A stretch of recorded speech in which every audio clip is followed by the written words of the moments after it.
uma tecnologia já usada nas culturas, em muitas culturas, como na de algodão. Você vai, vamos ver agora, que pode diferenciar os cafés aí por região, viu? E detectar também adulterações. E quem vai falar mais sobre os ganhos que essa técnica vai trazer para o setor é Henrique Alves, pesquisador da Embrapa Rondônia. Bem-vindo, boa noite.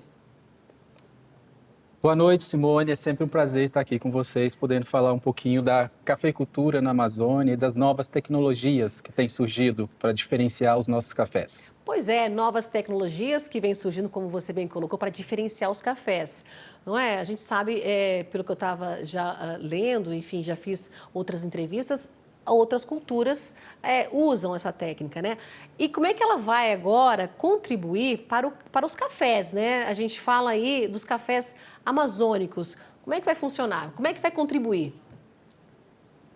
Olha, todo o trabalho foi feito em parceria com a Unicamp, né? A pesquisa do Michel Baqueta. E é muito interessante porque o que a gente está fazendo aqui para os robustas amazônicos, eles servem para outras regiões, né? Tem crescido muito o interesse nos cafés especiais, nos terroirs brasileiros, né? E essa tecnologia, ela pode ajudar muito na competitividade do café brasileiro para se consolidar ainda mais no mercado, porque ele pode ajudar a trazer mais rastreabilidade, mais segurança. Um exemplo, a gente sempre vê os consumidores muito preocupados se esse café é 100% café, se tem algum contaminante, se tem alguma impureza, alguma coisa que não é café, que está ali no meio.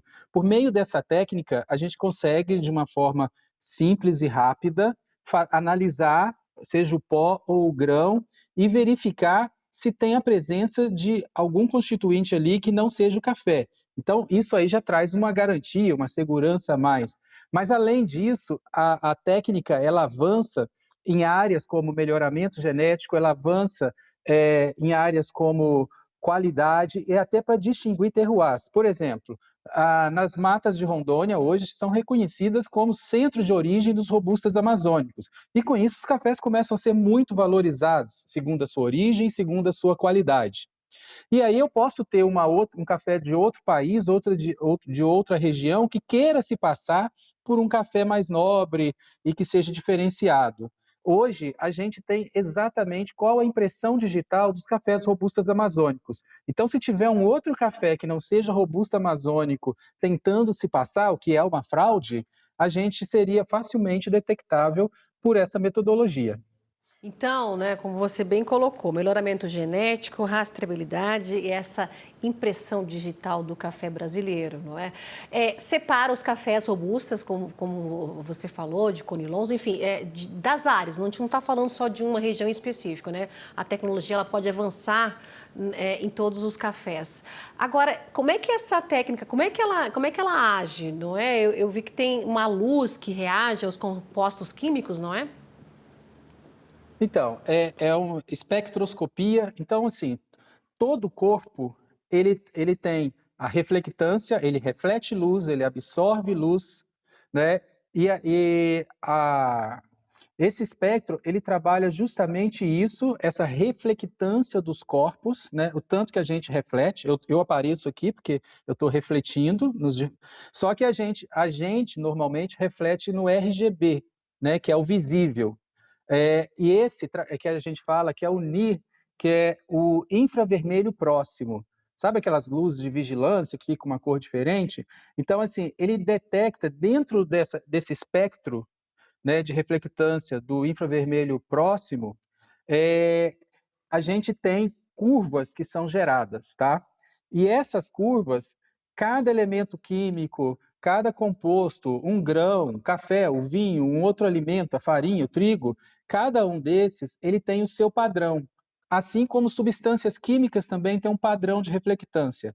Então, como é que a técnica funciona? Ela utiliza esse princípio da reflectância, né, espectral dos corpos, e na pesquisa, e aí que é interessante o papel da Embrapa, da Unicamp e de outros institutos de pesquisa, a gente fica estudando os padrões de reflectância de cada cultura, do café comparado a outras culturas, dos cafés de diferentes regiões, e aí, por meio dessa impressão digital, dessa curva espectral, eu consigo te dizer assim, nossa, esse café tem mais cafeína ou menos cafeína, tem mais lipídio ou menos lipídio, ou tem uma substância aqui que não diz respeito à impressão digital do café. O que será que é isso? Aí eu posso investigar. De repente é um contaminante químico, de repente é um outro grão que está ali misturado, né, alguma impureza.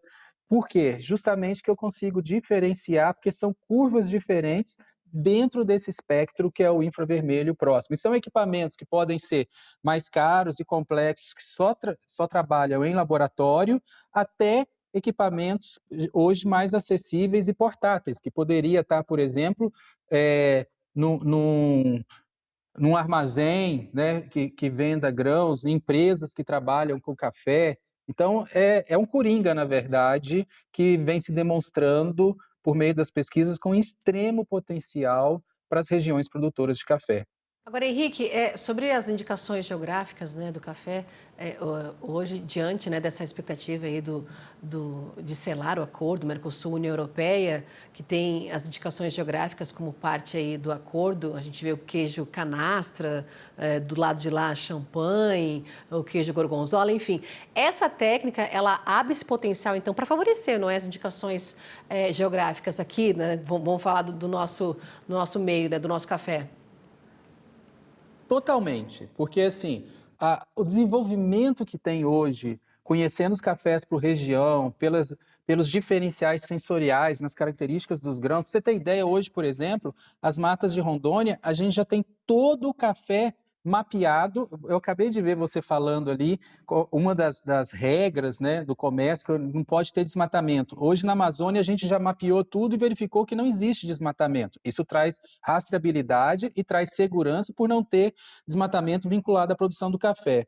E aí, cada região, o Cerrado, Minas Gerais, Amazônia, o Espírito Santo, tem a sua impressão digital, suas características dos grãos. Por meio de um equipamento desse, eu consigo dar confiança para quem está comprando, que quando ele compra um robusto amazônico, ele está comprando um robusto amazônico com selo de garantia da região, né? Um selo de indicação geográfica. Então, isso significa que é robusto amazônico, que é daquela região, que tem todos os padrões de qualidade, de segurança alimentar. E como eu disse antes, esse equipamento ele pode ser um coringa. E por quê? Porque dá para fazer análises químicas diversas e identificar componentes que não deveriam estar. Isso é possível, só que às vezes são caras e são mais demoradas. No caso desse aparelho, ela é uma leitura indireta que gera essas curvas, a gente estabelece os padrões, você consegue fazer uma análise quase que instantânea, né? Então, assim, traz mais segurança, rastreabilidade e confiança do mercado consumidor, seja ele um mercado interno ou externo ao Brasil. E a gente sabe, né, que na cafeicultura nenhum país bate a excelência, a qualidade do Brasil. E em termos de tecnologias geradas na cafeicultura, o Brasil é campeão. Não à toa, uma em cada 3 xícaras de café no mundo é do Brasil, né? Ok. Henrique, para a gente já finalizando, essa técnica, né, essa ferramenta, que você falou que é um coringa, né? Ela está nessa fase de validação para o café? Fala para a gente, o nosso cafeicultor já pode ter acesso, vai ter que ter um custo, mas enfim, como é que está essa fase? Olha, a fase agora, a gente comprovou não só para o café, como você bem disse, para várias culturas, o potencial dessa técnica e outras atreladas. Os equipamentos vêm ficando cada vez mais acessíveis, como eu disse, já existe o equipamento portátil. Então, qual que é a próxima etapa? A gente viu que funciona, que a gente consegue separar por regiões e por genética e tudo, por características químicas. Agora, a gente vai continuar os estudos para estabelecer justamente quais são os padrões da espectrometria, dessas curvas.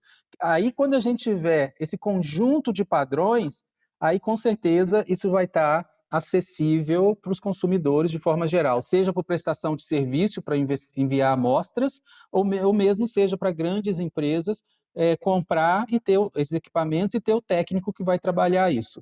Eu acredito que nos próximos 5 anos isso já vai ser uma realidade para as indústrias e para as regiões que estão mais organizadas. Certo, Henrique Alves, pesquisador da Embrapa Rondônia. Muito obrigada, viu, Henrique, por essa conversa, não é? A gente aprendeu e muito hoje aqui com você, não é? Que o Brasil pode, tem condições de mostrar ao mundo o quão é sustentável a sua produção, né? Esses equipamentos chegando aí agora, esperando essa validação aí para o café. Obrigada, viu, Henrique? E até uma próxima. Obrigado, eu que agradeço, é sempre um prazer estar aqui. Um Prazer abraço. nosso. Tchau, tchau, Henrique.